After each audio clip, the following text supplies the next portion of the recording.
नमस्कार, city light में स्वागत है आप सभी का। आप देख रहे हैं एबीसी 24। मैं हूं आपके साथ श्रवण तंबोले। बुलेटिन की शुरुआत करेंगे एक बड़ी खबर के साथ। रायपुर से बड़ी खबर मिल रही है, जहां पर राजीव भवन में कांग्रेस नेताओं के बीच विवाद हुआ है। कांग्रेस संचार विभाग में राधिका खेड़ा के साथ विवाद हुआ है।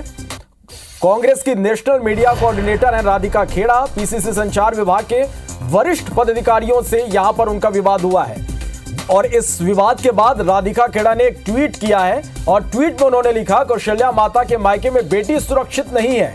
पुरुषवादी मानसिकता के लोग बेटियों को कुचलना चाह रहे हैं। यह राधिका खेड़ा का ट्वीट है। इसके साथ ही उन्होंने ये लिखा कि जल्द ही बड़ा खुलासा करूंगी। तो ये इस वक्त की सबसे बड़ी खबर आप तक हम पहुंचा रहे हैं रायपुर से, जहां राजीव भवन में कांग्रेस नेताओं के बीच विवाद हुआ है। कांग्रेस संचार विभाग में राधिका खेड़ा के साथ विवाद हुआ है। कांग्रेस की national media coordinator Radhika Khera, PCC संचार विभाग के वरिष्ठ पदाधिकारी से विवाद हुआ है। विवाद के बाद राधिका खेड़ा ने एक ट्वीट किया है और उन्होंने अपने ट्वीट में लिखा कि कौशल्या माता के मायके में बेटी सुरक्षित नहीं है। इसके साथ ही उन्होंने लिखा कि पुरुषवादी मानसिकता के लोग बेटियों को कुचलना चाह रहे हैं। चलिए, और इस खबर पर ज्यादा जानकारी के साथ हमारे संवाददाता सौरभ सिंह परिहार इस वक्त हमारे साथ सीधे रायपुर से लाइव जुड़ रहे हैं। सौरभ, जिस तरह से ये पूरा मामला सामने आया, एक बार फिर से ये स्पष्ट हो गया कि कांग्रेस पार्टी के भीतर सब कुछ ठीक नहीं चल रहा है। क्या हुआ आज? बिल्कुल, देखिए श्रवण, लगातार जो है कांग्रेस के अंदर जो है ये विवाद जैसी स्थिति सामने आती जा रही है और बहुत पहले से कांग्रेस संचार विभाग के अंतर्गत भी ये विवाद की स्थिति सामने आई थी और निश्चित रूप से आज ये और सामने आ गए जब राधिका खेड़ा और कांग्रेस संचार प्रमुख सुशील आनंद शुक्ला के बीच विवाद स्थिति उत्पन्न हुई। और सबसे बड़ी बात की आप देखिए कि जैसे ही विवाद उत्पन्न होता है उसके बाद राधिका खेड़ा जो है नेशनल मीडिया कोऑर्डिनेटर है, छत्तीसगढ़ को पूरा देख रही है, पूरी कांग्रेस को देख रही है, उनके बीच विवाद होता है और उसके बाद उन्होंने ट्वीट भी कर दिया कि छत्तीसगढ़ महतारी को लेकर के किस तरीके से यहाँ पर महतारी की जो बेटियों का सम्मान नहीं हो रहा है और पुरुषवादी सोच जो है किस तरीके से बेटियों को कुचलना चाह रहे हैं और जल्द ही मैं खुलासा करूंगा। तो पूरा मामला ये है, दरअसल आज मल्लिकार्जुन खड़गे रायपुर जांजगीर आए थे और उसके बाद जो है ये जो हमको जानकारी मिल रही है सारी बता रहा हूं मैं कि मल्लिकार्जुन खड़गे के जाने के बाद राधिका खेड़ा जो है कुछ मीडिया के मित्रों को वहां पर बाइट के लिए राजीव भवन बुलाई थी और इस दौरान कांग्रेस संचार प्रमुख सुशील आनंद शुक्ला से विवाद हो गया कि आखिर ये बाइट आप कैसे दे रही हैं। कुल मिलाकर क्षेत्राधिकार जो है कि कौन किस विषय पर बाइट देगा, कौन कहां पर बैठेगा, इसको लेकर भी विवाद जैसी स्थिति उत्पन्न और पहले हो चुकी है। ये पहला मामला नहीं है राधिका खेड़ा और कांग्रेस संचार प्रमुख सुशील आनंद शुक्ला के बीच। इससे पहले भी जो है लगभग 2 हफ्ते पहले दोनों ने एक दूसरे के खिलाफ पत्रबाजी भी की है। तमाम शिकायतें जो है दोनों ने एक दूसरे के खिलाफ की है और सबसे महत्वपूर्ण बात की 2018 के विधानसभा चुनाव में भी राधिका खेड़ा यहाँ छत्तीसगढ़ आई थी, तब के जो जयवीर शेरगिल के साथ आई थी। अब लोकसभा चुनाव है तो स्वाभाविक रूप से एक बार फिर से उनको ये जिम्मेदारी दी गई है दिल्ली में बड़े नेताओं की ओर से, AICC की ओर से। लेकिन जब कांग्रेस संचार प्रमुख सुशील आनंद शुक्ला से विवाद हुआ तो ये भी बात सामने आई है कि दोनों नेता जो है अर्थात सुशील आनंद शुक्ला और राधिका खेड़ा दोनों ने जो है अपने बड़े नेताओं को इस पूरे घटनाक्रम की जानकारी दी है कि किस तरीके से उन्होंने क्या कहा है और उन्होंने क्या कहा है और किस तरीके से दोनों ने अपने दुखड़े जो है अपने बड़े नेताओं के सामने रोए हैं। और निश्चित रूप से कांग्रेस की इस तरीके की स्थिति से ये पता चलता है कि केवल कांग्रेस के जो जमीनी स्तर पर जो निश्चित रूप से सौरभ 7 तारीख जो राजीव भवन में बैठने वाले जो वो भी असंतुष्ट नजर आ रहे हैं। जहां पर कांग्रेस को बीजेपी से लड़ना है, यहां पर यह नजर आ रहा है कि कांग्रेस पार्टी अपनों से ही लड़ रही है। नहीं लगता कि पार्टियों को नुकसान होगा इससे? बिल्कुल ठीक कहा आपने श्रवण, क्योंकि छत्तीसगढ़ में आप देखिए तीसरे चरण का चुनाव जो है 7 तारीख को और इस तरीके के विवाद जो है पहले से आते रहे। आपको याद होगा कि राजनांदगांव में भूपेश बघेल के खिलाफ जो है कई नेता और कार्यकर्ता सामने आए उनके दावेदारी को लेकर, उनके कार्यकाल को लेकर। वो तो खैर बात चली गई है। लेकिन अब आप देखिए कि कांग्रेस संचार प्रमुख सुशील आनंद शुक्ला और जो नेशनल मीडिया कोऑर्डिनेटर है राधिका खेड़ा, दोनों के बीच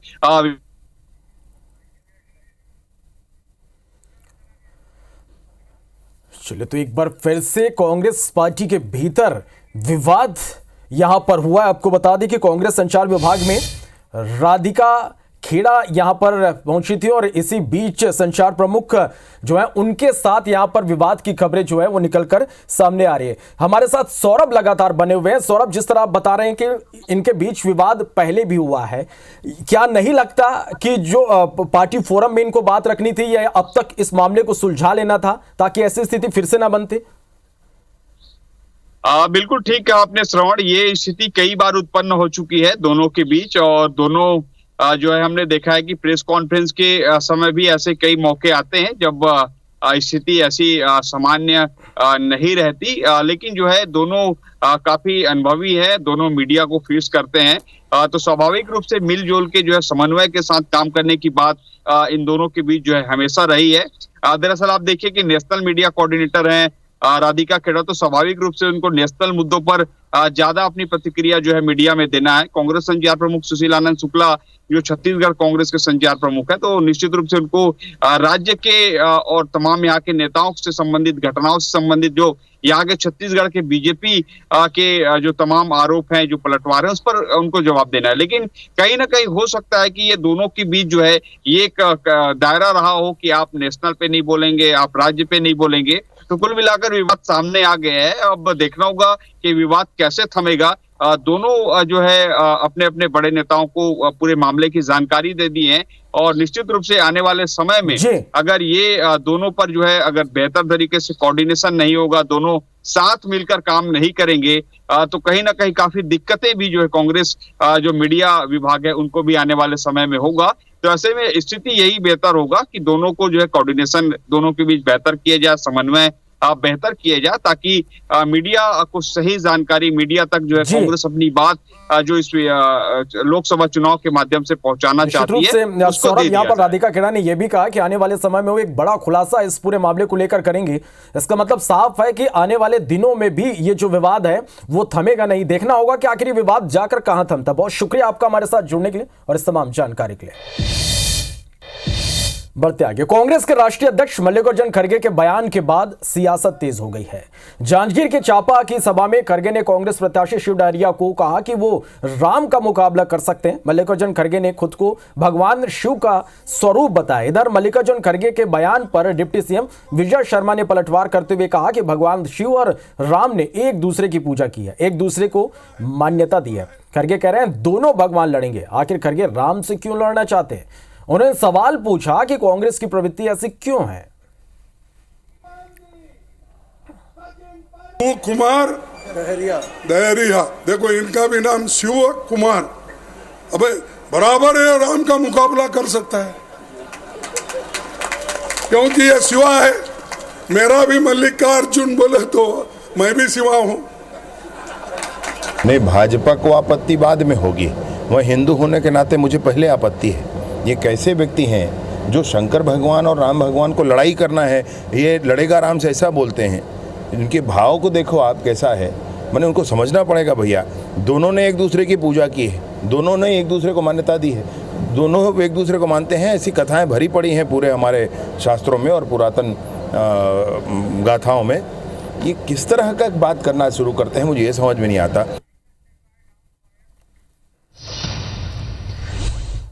तीसरे चरण के मतदान से पहले छत्तीसगढ़ में भी कांग्रेस ने प्रचार अभियान तेज कर दिया है। कांग्रेस के राष्ट्रीय अध्यक्ष मल्लिकार्जुन खड़गे ने जांजगीर के चापा में जन आशीर्वाद सभा को संबोधित किया। सभा में खड़गे ने कई मुद्दों पर पीएम मोदी और बीजेपी पर जोरदार हमला बोला। खड़गे ने यह भी कहा कि जनता तय करे कि सूखने वाला कमल फूल चाहिए या फिर हाथ को मजबूत करने वाला पंजा चाहिए। खड़गे ने मोदी भगाओ देश बचाओ का नारा भी दिया। ये चुनाव हमारे संविधान को बचाने का चुनाव है और ये चुनाव देश के लोकतंत्र को बचाने का चुनाव है। न्याय दिलाने का काम हम कर रहे हैं, ये हमारी गारंटी है। हाथ को आप वोट करो, देश की भलाई होगी। जब तक मोदी भाग नहीं जाएगा तब तक देश का सुरक्षा नहीं होगी।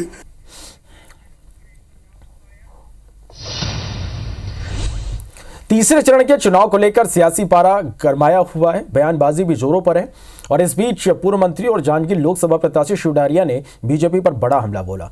डहरिया ने आरक्षण पर बीजेपी को घेरते हुए कहा कि बीजेपी झूठ बोलने वाली, दोगले और दोहरे चरित्र की पार्टी है। बीजेपी आरक्षण विरोधी पार्टी है। वहीं पूर्व पीसीसी चीफ और पूर्व मंत्री मोहन मरकाम ने पीएम मोदी और बीजेपी पर हमला बोला। मरकाम ने कहा कि पीएम मोदी देश ही नहीं बल्कि विश्व में सबसे ज्यादा झूठ बोलने वाले नेता है। जनता भी अब यह समझ चुकी है। पहले और दूसरे फेज में उनकी हार दिख रही, इसलिए मोदी जी बहकी बहकी बातें कर रहे हैं। इधर पंडेरिया विधायक भावना बोहरा का कहना है कि कांग्रेस के राष्ट्रीय नेता यहां केवल घूमने आते हैं और उनको लगता है कि छत्तीसगढ़ केवल पर्यटन स्थल है। वे सोचते हैं कि वे जो भी बयान देकर चले जाएंगे जनता उससे मान लेगी। उन्होंने कहा कि पिछले 5 सालों का कांग्रेस सरकार को हिसाब देना चाहिए।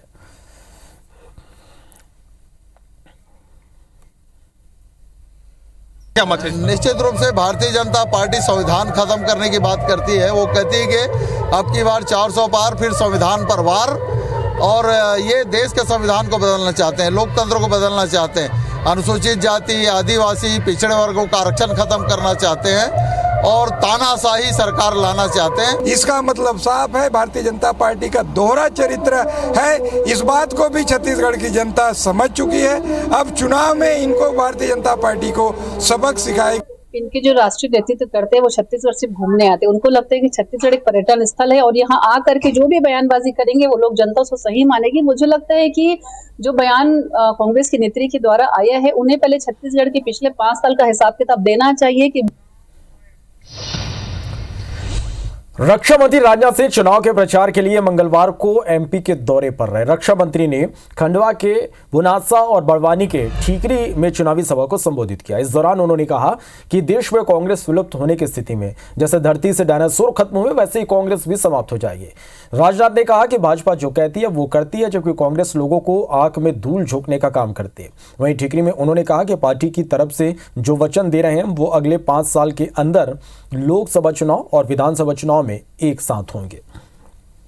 आए हैं हम सब लोग इस मार्गदर्शन को अंग्रेजी में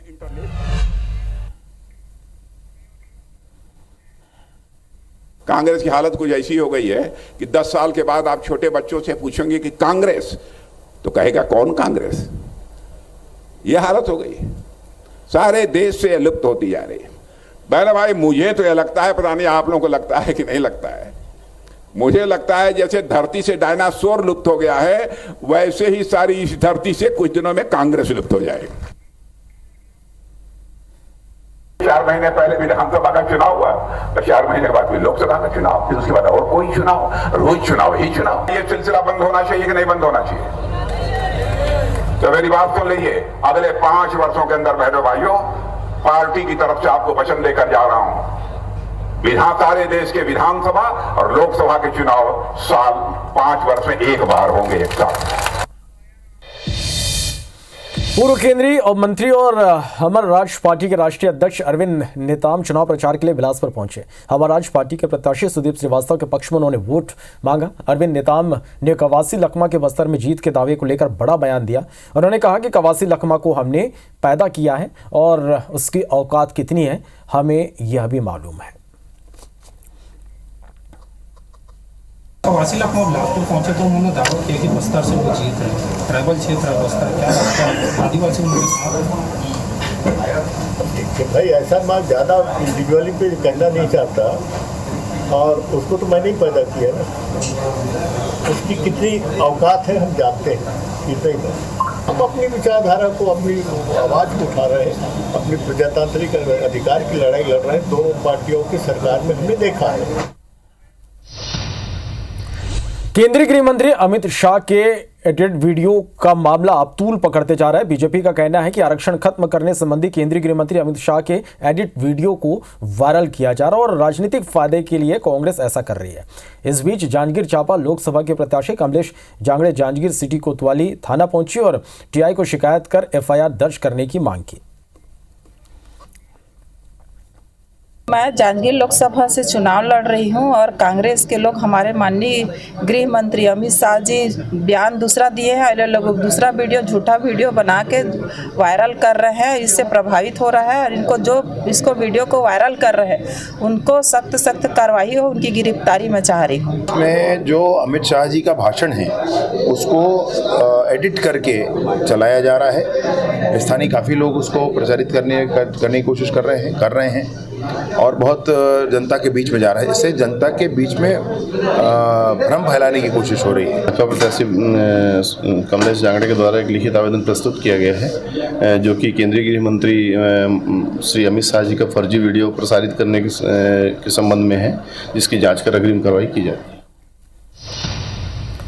इंदौर से कांग्रेस उम्मीदवार अक्षय कांति बम के नामांकन वापस लेने के बाद लगातार प्रतिक्रियाएं अब सामने आ रही। कैबिनेट मंत्री गोविंद राजपूत ने कहा कि जिस तरह कांग्रेसी लगातार बीजेपी में शामिल हो रहे हैं, ऐसे में लग रहा है कि 7 मई तक कांग्रेस के प्रदेश अध्यक्ष जीतू पटवारी खुद बीजेपी में शामिल हो जाएंगे।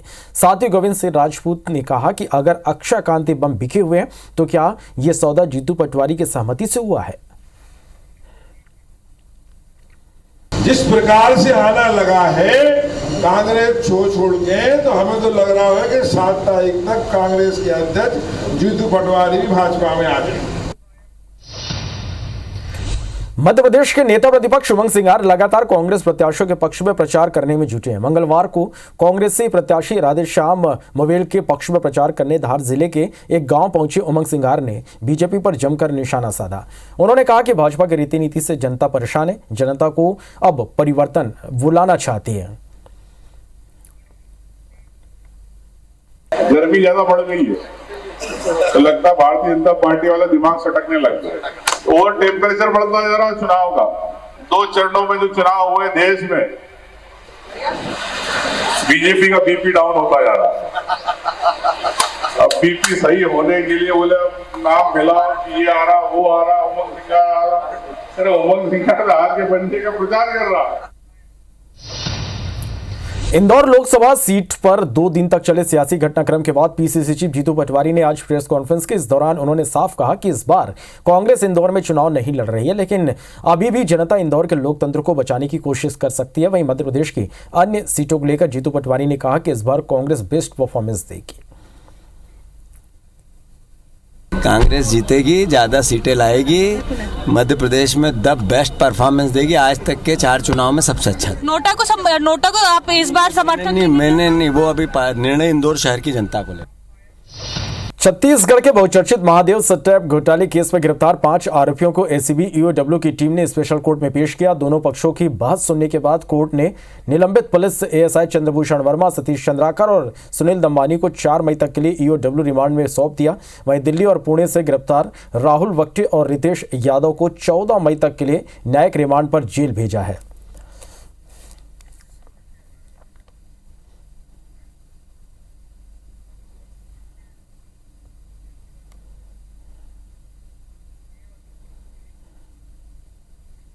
महादेव बेटिंग ऐप का इन्वेस्टिगेशन चल रहा था, जिसमें फर्स्ट हमारी जो प्रोसिक्यूशन कंप्लेंट हम पेश कर चुके थे उसका कॉग्निजेंस भी ले लिया है कोर्ट ने। फर्दर इन्वेस्टिगेशन करने के लिए हमने माननीय न्यायालय से प्रार्थना की थी कि 14 दिन की ईडी रिमांड दी जाए, जिसको दोनों पक्षों के तर्कों को सुनने के पश्चात माननीय न्यायालय ने 4 मई तक स्वीकृत किया है।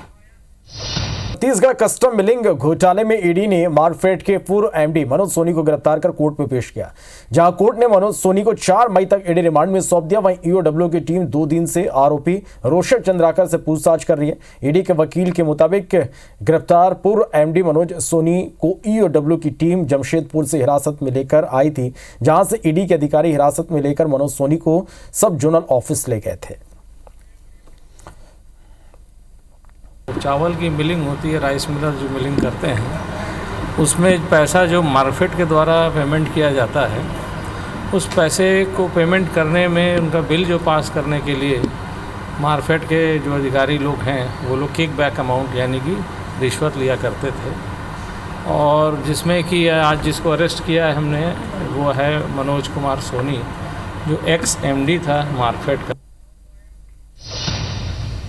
बिलासपुर हाईकोर्ट ने एक महत्वपूर्ण फैसले में कहा कि मतदान करना भारत के लोगों का संवैधानिक और मूलभूत अधिकार है, इससे किसी को वंचित नहीं किया जा सकता। जस्टिस राकेश मोहन पांडे की एकल पीठ ने चुनाव आयोग के निर्देश देते हुए कहा कि बिलासपुर निवासी 78 वर्षीय महिला के लिए पोस्टल बैलेट से वोट डालने की व्यवस्था की जाए।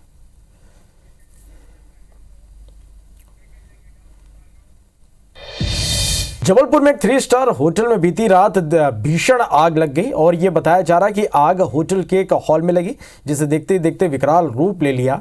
जिस वक्त होटल में आग लगी उस दौरान होटल में 3 पार्टियां चल रही थी। होटल में 500 लोग मौजूद थे। फायर ब्रिगेड की 6 गाड़ियों ने आग पर काबू पाया। मुझे ऐसा लग रहा है कि वो कुछ इवेंट वगैरह जो चलते हैं ना शादी समारोह में, उसके कारण ही लगी है। हालांकि अगर दुर्घटना होती तो बड़ी दुर्घटना थी, मगर मौके पर तत्काल फायर वाहन कर्मचारी मुस्तैदी से जो उन्होंने काम किया है, आधे घंटे में उन्होंने कंट्रोल कर दिया। धार के भोजशाला में चल रहे एसआई सर्वे का मंगलवार को 40वां दिन रहा। मंगलवार को एसआई की टीम ने 10 सदस्य समेत 25 मजदूरों ने करीब 8 घंटे सर्वे किया। मंगलवार होने के कारण हिंदू समाज के लोगों ने पूजा कर हनुमान चालीसा का पाठ किया। सर्वे के दौरान हिंदू और मुस्लिम दोनों पक्षकारों ने पुष्टि करते हुए बताया कि भोजशाला में गर्भगृह के पिछले हिस्से में लगभग 18 से 20 फीट तक खुदाई हो चुकी है। फिलहाल इसे रोक दिया गया है। और चूंकि 8 हफ्ते बढ़ाने की उन्होंने मांग रखी थी, उनकी मांग मान ली गई है। हो सकता है आगामी दिनों में ये 8 हफ्ते भी उनको कम पड़े, क्योंकि सारी चीज़ें पिछले 40 दिनों से वो देख चुके हैं, सारी चीज़ें कर चुके हैं, उसके बाद भी कोई निष्कर्ष पे नहीं निकले हैं। तो इन 8 हफ्तों में भी अगर निष्कर्ष नहीं निकल पाया तो माननीय उच्च न्यायालय के फैसला सर्वोपरि, और हम यहाँ उपस्थित हैं आज, और जो भी होगा इसको आगे हम चैलेंज करेंगे। मुस्लिम पक्ष की ओर से 2 प्रकार की आपत्ति वहाँ पर आवेदन के द्वारा दर्ज कराई गई थी। पहली यह कि यह सर्वे रोका जावे, तो माननीय न्यायालय ने कहा कि सर्वे अपनी प्रगति पर है, सर्वे अपनी गति पर है, इसलिए यह सर्वे किसी भी प्रकार से रोका नहीं जाएगा। जबलपुर में सेंट्रल जीएसटी के 4 अधिकारियों पर धोखाधड़ी सहित अन्य धाराओं में एफआईआर दर्ज की गई है। इन अधिकारियों पर जाति प्रमाण पत्र के सत्यापन में फर्जीवाड़ा करने का आरोप है। इस मामले में आधारताल एसडीएम के रीडर को भी नामजद आरोपी बनाया गया है, जिसे कलेक्टर ने निलंबित भी कर दिया है।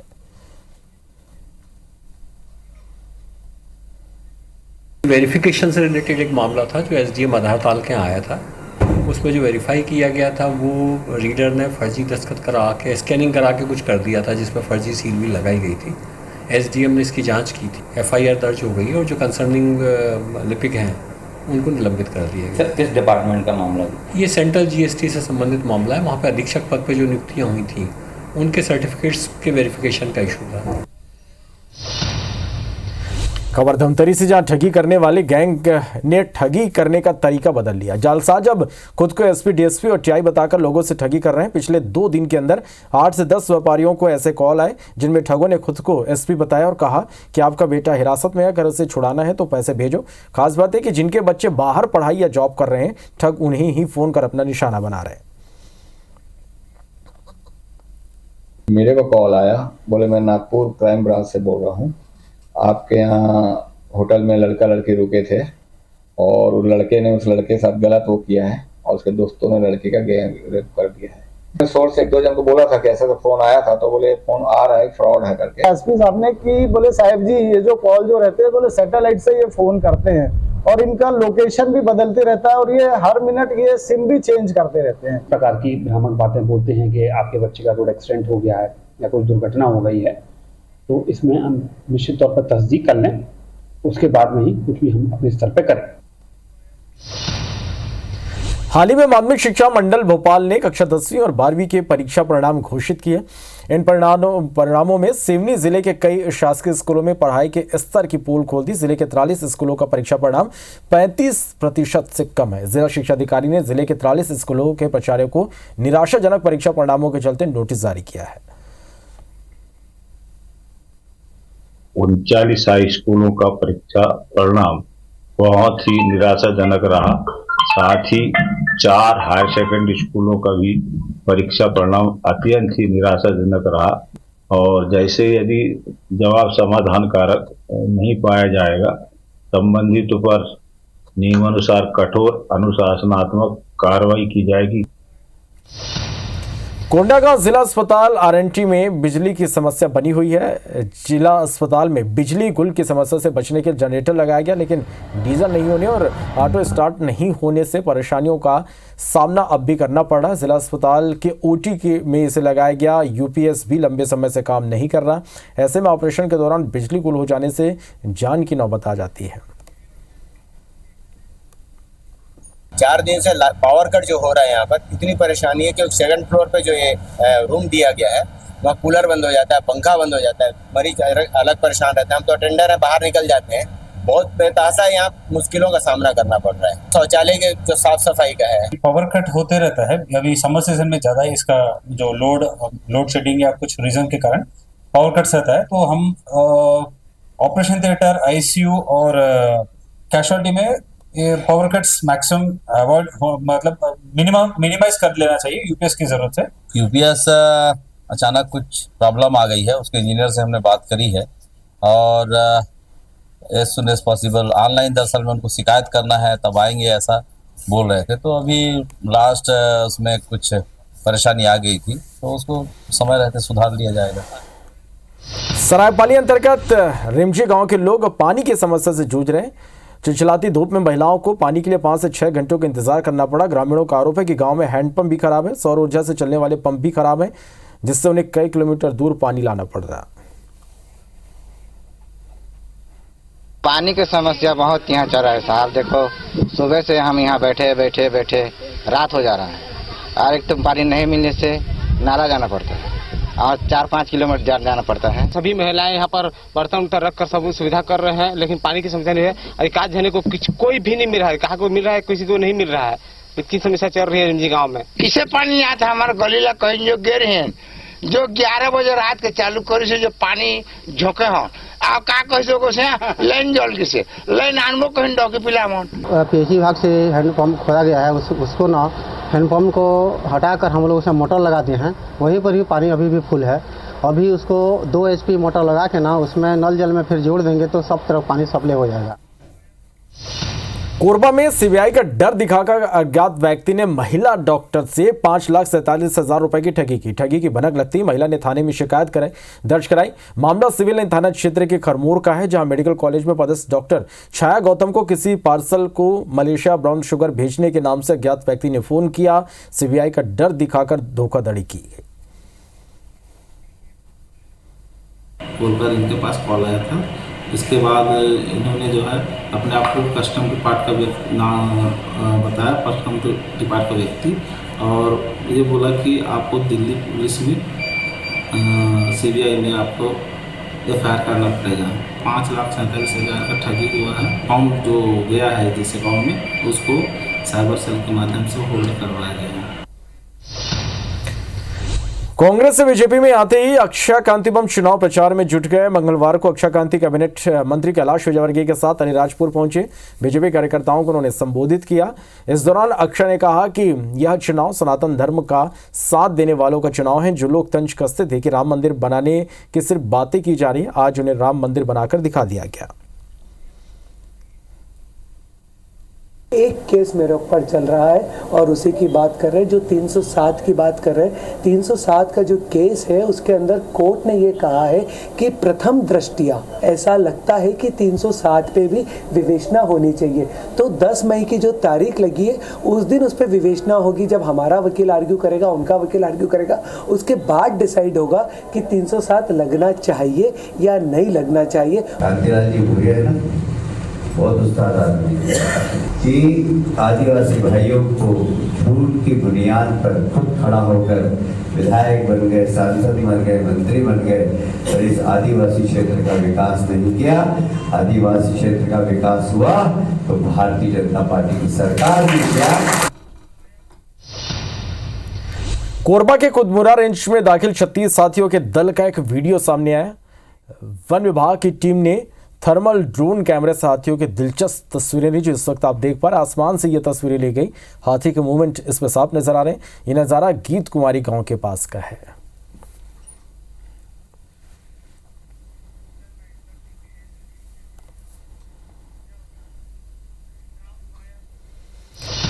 इंदौर के रंग पंचमी गेर की परंपरा को यूनेस्को धरोहर में शामिल करने के लिए राज्य सरकार ने 7 सदस्यीय कमेटी बनाई। कमेटी की पहली बैठक 2 मई को होगी। बैठक के बाद 15 दिनों के अंदर कमेटी रिपोर्ट सौंपेगी, जिसके बाद राज्य सरकार गेर को यूनेस्को की धरोहर में शामिल करने की कोशिशों को आगे बढ़ाएगी।